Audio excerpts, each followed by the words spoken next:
Township Entrepreneurs Stories is a web series proudly brought to you by T. We profile small businesses nationwide that are providing services and products ekasi. My name is Tshepiso Matlwa, and the name of my business is Queens of Sweet Treats. I started my business during COVID in August 2020. Currently, I have two locations that I'm operating from. I'm operating in 41 Bus Crescent, Lotus Gardens, and also I have another one in 438 Dikok Street in Sunnyside. Well, the time when I started my business, people couldn't get in touch with baking stuff because most of the businesses were closed by that time.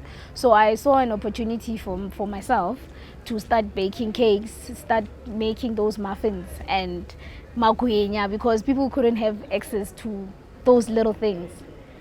Okay, my products and services, I actually manufacture baked goods.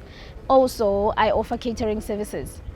And also, I cater for kids' parties and adults' parties. Okay, my product is made out of love. It makes people happy. Immediately when you indulge, you start becoming happy. Okay, my cell number is 072-285-3994 and my email address is chadoza@gmail.com. And then my address, 41 Bust, Lotus Gardens, and the other one is 438 Dikok Street, Sunnyside. Hi, my name is Tshepiso Matlwa and I am a township entrepreneur.